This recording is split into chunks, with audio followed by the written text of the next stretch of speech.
हरे कृष्णा।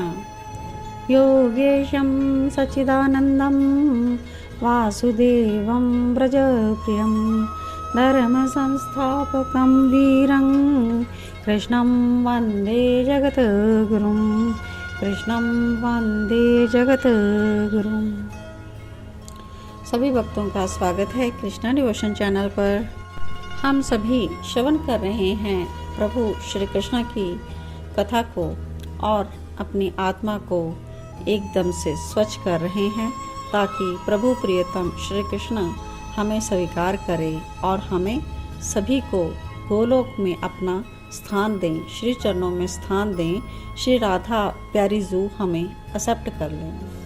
हमें उनके शरणागत होना है और किसी न किसी तरीके से हमें प्रभु से जुड़े रहना है।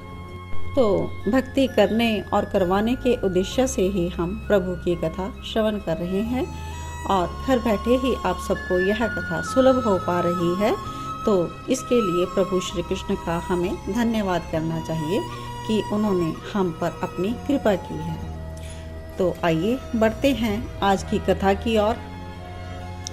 आज की कथा में हम पहुँचे हैं भाग 210 में और आज की कथा बहुत ही प्यारी सी कथा जिसके बारे में सभी जानते हैं, वो हैं श्री कृष्ण के मित्र सुदामा। तो आज हम यह कथा श्रवण करेंगे और शीर्षक है जब पहली बार श्री कृष्ण सुदामा से मिले। पिछले भाग में हमने श्रवण किया कि श्री कृष्ण और बलराम अवंतिका नगरी में गुरुकुल में विद्या हासिल करने के लिए जाते हैं ऋषि संदीपन के यहाँ। तो आज उसके आगे हम कथा आरंभ करेंगे। उग्रसेन महाराज ने जब अवंतिका जाते हुए श्री कृष्ण और बलराम को राजकीय सुरक्षा देनी चाहिए तो स्वयं श्री कृष्ण ने आगे बढ़कर मना कर दिया और कहा, मैं विद्यार्थी हूँ, विद्यार्थी तो विद्यार्थी होता है, उसको सुरक्षा क्यों? ब्रह्मचारी, मुझे क्या भय है किसी से, और वैसे भी मैं कोई राजकुमार या राज परिवार के सदस्य के रूप में गुरुकुल नहीं जा रहा। मैं मात्र एक विद्यार्थी हूँ जिसका लक्ष्य केवल विद्या है, पर ये सब क्यों? तो उग्रसेन महाराज कुछ ना बोल सके श्री कृष्ण के आगे, पर अक्रूर जी ने अवश्य कहा, रथ में तो जाओ वासुदेव। तो श्री कृष्ण ने मना किया, पर अब तो वसुदेव जी ने कहा, वत्स, दूरी है यहाँ से अवंतिका में, इसलिए रथ में जाना ही होगा, क्योंकि पैदल का आग्रह करके समय को व्यर्थ कर देना। तो इसीलिए श्री कृष्ण से कहा, वसुदेव जी उचित कह रहे हैं, हे कृष्ण आप रथ में ही जाएं। समय का सदुपयोग करना ये उचित है। बुद्धिमान लोग इस तर्क का आदर करते हैं। तो यही बात श्री कृष्ण से उद्धव जी ने भी कही, पर वो मेरी बात पर हंसे। फिर बोले, सच में उद्धव, तुम बुद्धिमानों में श्रेष्ठ हो। ये कहते हुए मेरे भगवान श्री कृष्णचंद्र ने रथ पर बैठना स्वीकार कर लिया। साथ में श्री बलभद्र जी बैठे हैं और सारथी रथ को चलाने वाला बस, और दौड़ पड़े हैं पथ पर अश्व। रथ दौड़ पड़ा अवंतिकापुरी, तो यहाँ तो नहीं है, मथुरा से दूर है, पर अश्व भी वायु गति से दौड़ने वाले थे। दिन ही दिन में पहुंच गए अवंतिका। देवकी माता ने जिद करी थी वसुदेव जी से कि बालकों को आप पहुंचाकर आइए अवंतिका, पर श्री कृष्ण ने उन्हें भी मना कर दिया था। पिताजी आप रहने दे, गुरुकुल में विद्यार्थी राजकुमार बनकर नहीं जाता, वहाँ तो विद्या का व्यसनी बनकर ही गुरु को रिझाया जा सकता है। अगर आप जाएंगे मेरे साथ तो गुरुजी को लगेगा ये तो राजकुमार हैं, फिर गुरुकुल में तो सब पढ़ते हैं, वहाँ पर कौन राजा कौन रंक, सब एक समान हैं। इसलिए पिता वसुदेव जी को बात माननी पड़ी थी। श्री कृष्ण और बलराम अवंतिका पहुँच गए संध्या के समय में। तो अगला सीन है गुरुकुल का। महाकाल की भूमि में रथ को त्याग कर साष्टांग प्रणाम किया था। रथवान को कह दिया था, अब तुम जाओ, हम यहाँ से पैदल गुरुकुल के लिए जाएंगे। रथवान को बात माननी पड़ी। वो प्रणाम करके मथुरा के लिए वापस लौट गया। और यहाँ पर मंडित केश शरीर में यज्ञोपवीत, पैरों में खड़ाऊ, एक धोती बांधे प्रसन्न चित्त से चले जा रहे थे श्री कृष्ण। तो तभी कोई रो रहा है। कौन है? अन्य तो नहीं, पर वृक्ष घने बहुत थे उस तरफ से, जिस तरफ से रोने की आवाज आ रही है। तो ऐसा लग रहा था कोई बालक रो रहा है। यह श्री कृष्ण को आभास हुआ। श्री कृष्ण उसी ओर गए। देखा सामने एक बालक बैठा है, पैरों को पकड़कर बैठा है, नीचे मुंह किए। श्री कृष्ण और बलराम भी तो बालक ही हैं, पर श्री कृष्ण कुछ समझ नहीं पाए। उसके पास गए। संध्या का समय तो पहले ही हो चुका था। बड़े ही प्रेम से श्री कृष्ण ने उस बालक से पूछा, कौन हो, क्यों रोते हो? आंसुओं को भी पूछा और बालक बोला, कांटा गड़ गया है। तो आगे उस बालक ने कहा, अब मेरे गुरुदेव अग्निहोत्र कैसे करेंगे?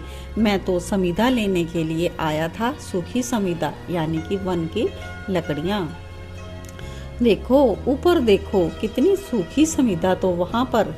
श्री कृष्ण ने सहज बनाते हुए उस बालक से कहा, कहाँ है? बालक ने जैसे ही ऊपर देखा, श्री कृष्ण ने उसके पैर में गड़ा कांटा पकड़ा और खींच दिया। बालक चीखा जरूर, पर कांटा निकल गया। तो श्री कृष्ण ने मुस्कुराकर कहा, कांटा तो निकल गया। बालक भी प्रसन्न हुआ, हाँ निकल गया।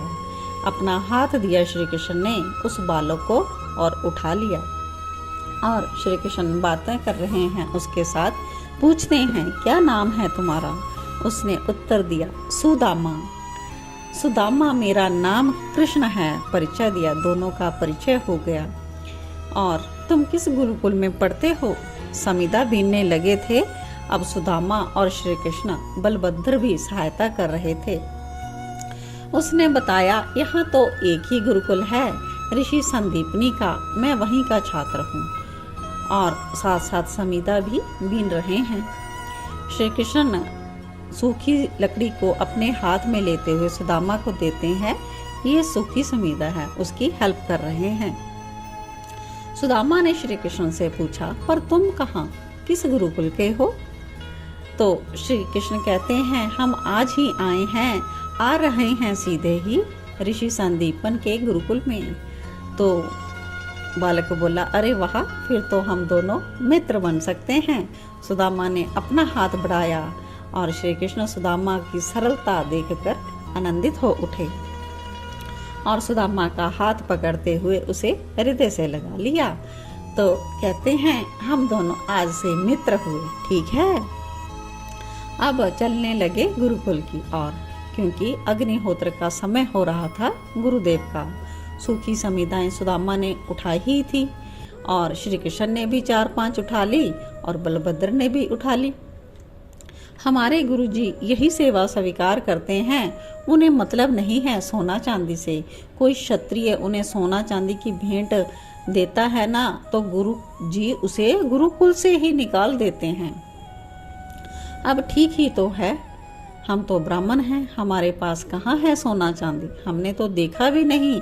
पर गुरुजी अगर सोना चांदी भेंट में लेने लगे तो हम जैसे कहाँ जाएंगे, जिनके घर परिवार का पेट ही मुश्किल से भरता हो।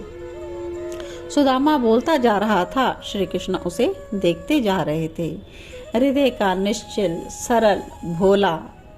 और सुदामा को देखकर श्री कृष्ण आनंदित हो उठे और यहीं से मित्रता की शुरुआत हुई थी श्री कृष्ण और सुदामा की।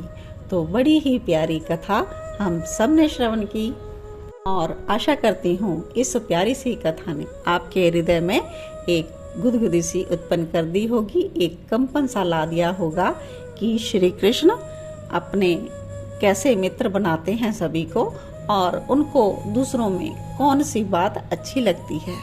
सरल स्वभाव, मृदुता और सीधापन श्री कृष्ण को भा जाता है। तो ज़रूरत है हम श्रद्धा उत्पन्न करें अपने आप में, ताकि श्री कृष्ण हमें भी अपना लें। तो इन्हीं भावों के साथ सबको जय श्री कृष्णा, जय श्री राधे।